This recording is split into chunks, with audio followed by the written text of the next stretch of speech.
प्रभु जी राधे राधे, सबको राधे राधे। आप सभी अच्छे होंगे, प्रसन्न हो गए। आज मैं आपको रक्षाबंधन के बारे में आपसे बात करूंगा।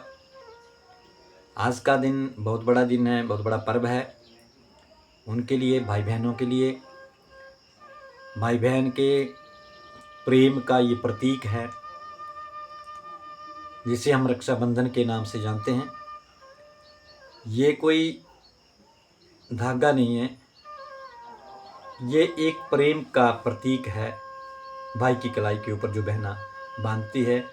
अब ये तो देखो ब्राह्मण के द्वारा बनाई हुई मंत्रों के द्वारा ये धागा बनाया गया है। अब तो बाज़ार में आपको देखेंगे फैंसी राखी मिलेंगी। जिस तरह से लोगों के पास धन दौलत पैसा वैभव आने लग पड़ा है, तो कुछ बहनें अपने भाई को सोने की चांदी की राखी बांधती हैं, लेकिन जो प्रेम इस धागे के भीतर है वो शायद उनमें ना हो। तो कई बार मन में आता है कि ये रक्षाबंधन कब शुरू हुआ, कैसे शुरू हुआ, किसने राखी बांधी, किसने ये प्रचलन चलाया। देखो हमारे हिंदू धर्म के भीतर ना, ये सनातन धर्म हमारा बहुत बड़ा है। इसके भीतर अनेक प्रकार की कथाएं हैं, कई प्रकार के प्रसंग आते हैं। देखो भगवान ने हमें कैसे जोड़ कर रखा हुआ है, हर एक रिश्ते को बांध के रखा हुआ है। माता पिता के साथ बच्चों को कैसे बांध के रखा हुआ है। जैसे माताएं अपने बच्चे के भविष्य के लिए, उनकी सुख शांति के लिए व्रत रखती हैं। एकादशी का पुत्र एकादशी व्रत करते हैं पुत्र के लिए, भविष्य के लिए। पत्नी अपने पति के लिए व्रत रखती है, करवा चौथ का व्रत उनकी लंबी आयु के लिए, अपने सुहाग के लिए। तो यहाँ पे पति पत्नी का प्रेम, माता का पुत्र का प्रेम, और यहाँ पर एक प्रसंग जैसे भाई और बहन का प्रतीक, एक भैया दूज और एक रक्षाबंधन। इस दिन माताएं बहनें अपने भाई को राखी बांधने के लिए अपने मायके में आती हैं। कभी बहना अपने भाई से इच्छा नहीं रखती है कि वो उसके लिए क्या दे क्या नहीं दे। वो बहना यही चाहती है कि उसका भाई हमेशा खुश रहे, प्रसन्न रहे, स्वस्थ रहे। भाई से इतनी वो विनती करती है कि भैया मेरे साथ रहना, मेरे प्यार को कभी बांटना मत, मेरे प्यार के ऊपर कभी शंक मत करना। ये कोई धागा नहीं है, ये प्रेम का प्रतीक है, एक बंधन है, अटू बंधन जिसे हम कहते हैं। तो कथाओं में आता है कि सबसे ये पहले जो राखी बांधी थी, मैंने कहीं पढ़ा था कि आपने सुना होगा, राजा बलि का प्रसंग सुना होगा। वो सबसे बड़े दानी हुए, महादानी राजा बलि। तो भगवान उसकी परीक्षा लेने के लिए ब्राह्मण का रूप धारण किया था, ब्राह्मण के रूप में गए थे। तो राजा बलि के दरवाजे पे पहुंचे तो भिक्षा मांगी उन्होंने, भिक्षाम दही। तो भिक्षा भी क्या मांगी थी ब्राह्मण ने राजा बलि से, कि 3 पग भूमि मांगी थी। और राजा बलि ने कहा था कि ब्राह्मण आप क्या मांग रहे हो, 3 कदम भूमि मांग रहे हो, आपके छोटे छोटे कदम हैं, इससे क्या होगा। ब्राह्मण ने कहा नहीं, आप संकल्प करो, मुझे 3 कदम भूमि ही चाहिए। तो राजा बलि ने संकल्प लिया था। गुरु जी ने रोकने की चेष्टा भी की थी, रोकने की, क्योंकि गुरु का दायित्व बनता है कि अपने शिष्य की रक्षा करना। लेकिन राजा बलि दानी था, वो पीछे भी नहीं हटना चाहता था। तो भगवान ने, आपने देखा होगा, सुना है, इतिहास में ग्रंथों में पढ़ा है कि राजा बलि ने जब कह दिया कि आप 3 पग भूमि ले सकते हो ब्राह्मण, तो भगवान ने अपना पूरा विराट रूप बनाया, बहुत बड़ा शरीर, कहाँ बाजू, कहाँ पाँव, कहाँ सिर, कहाँ वक्षस्थल, कहाँ, इतना बड़ा उनका रूप बन गया, वो विराट रूप बन गया। तो 3 कदम, 2 कदमों में ब्राह्मण पूरा नाप लिया, धरती माप ली, तो अंतिम पाँव कहाँ रखूँ। तो राजा बलि ने कहा तो और तो स्थान नहीं है, मेरे सिर के ऊपर ही पाँव रख दो। तो राजा बलि के सिर के ऊपर पाँव रखा और राजा बलि सीधा पताल लोक में चला गया और पताल का राजा बना दिया गया। तो ब्राह्मण बड़े प्रसन्न हुए भगवान। तो राजा बलि से कहा कि मांगो, क्या मांगते हो। तो राजा बलि ने क्या मांगा प्रभु, कहा कि आप मेरे दरवाजे पे पताल लोक में, जहाँ पे राजा बनाया गया राजा बलि को, तो आप मुख्य द्वार पे खड़े रहेंगे पहरेदार के रूप में। देखो भगवान सब कुछ करने के लिए तैयार है, अपने भक्त के कुछ भी बनने के लिए तैयार है। वो वहाँ बाहर खड़े हो गए और राजा बलि जो था वो पाताल लोक का राजा बन गया। बहुत दिन हो गए, बैकुंठ धाम खाली हो गया। लक्ष्मी देखे कि प्रभु गए हैं, वापस नहीं आए, तो नारद जी ने कहा वो तो राजा बलि के मुख्य द्वार के ऊपर पहरेदारी कर रहे हैं, वहाँ खड़े हैं।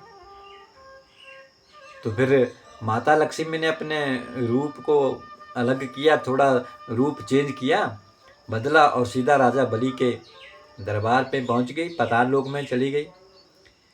तो उसी वक्त कहते हैं कि माता लक्ष्मी ने राजा बलि को एक सूत्र बांधा, एक धागा बांध दिया, उसके बाजू में धागा बांध दिया। तो राजा बलि ने कहा कि मांगो बहना, क्या चाहती हो? सूत्र में बांध दिया है, प्रेम में बांध दिया है, तो मांगो क्या चाहती हो? तो लक्ष्मी ने कहा कि मुझे और कुछ नहीं चाहिए, जो आपके मुख्य द्वार के ऊपर जो खड़ा है वो मुझे दे दीजिए। राजा बलि ने कहा ठीक है। तो माता लक्ष्मी अपने रूप में आई, कहा कि हमारे प्राणनाथ भगवान श्री हरि नारायण विष्णु जी हैं। तो देखो वहीं से ये प्रथा चली इस धागे को बांधने की। वो धागा बांधा जाता है, रक्षा का सूत्र बांधा जाता है। राजा बलि ने उसको निभाया। कितने प्रेम के साथ कैसे इन हमारे धर्म को संजो करके रखा है, शास्त्रों के भीतर समझाया हुआ है, बड़े प्रेम और भाव के साथ। और एक छोटा सा प्रसंग और आता है इसमें कि जब महाभारत के समय का है ये, जब भगवान श्री कृष्ण ने शिशुपाल का वध करने के लिए सुदर्शन चक्र को उठाया था, तो कहा गया कि भगवान श्री कृष्ण के हाथ में चोट लग गई थी और उससे रक्त बहने लगा, खून बहने लगा। तो फिर पास में खड़ी द्रौपदी थी, उन्होंने अपने साड़ी का पल्लू फाड़ा, तो उसका वो टुकड़ा जो था भगवान कृष्ण की उंगली के ऊपर लपेट दिया। तो भगवान उससे बहुत प्रसन्न हुए थे और फिर द्रौपदी को कहा कि जब भी आपके ऊपर कोई संकट आएगा, कोई विघ्न आएगा, तो मैं हमेशा आपके साथ खड़ा हूँ, आपकी रक्षा करूँगा। फिर आपने देखा होगा जब दुशासन ने भरी सभा में द्रौपदी को निर्वस्त्र करने की कोशिश की थी, तो द्रौपदी ने भगवान श्री कृष्ण को पुकारा और भगवान श्री कृष्ण उसी वक्त प्रकट हुए और फिर तो वो साड़ी का ढेर लग गया। दुशासन खींच खींच के थक गया, लेकिन वो कपड़ा खत्म नहीं हुआ। ये भगवान की लीला है। वो भी सूत्र एक बना गया था, प्रेम का सूत्र। भगवान बहुत कुछ सिखाने की कोशिश करते हैं, हमें आपस में बांधने की कोशिश करते हैं। तो प्रभु जी आप सबको इस रक्षाबंधन के ऊपर बहुत सारी ढेर सारी बधाई, उन माताओं, उन बहनों भाइयों को, और हमेशा भाई बहन का प्रेम हमेशा आपस में बना रहे।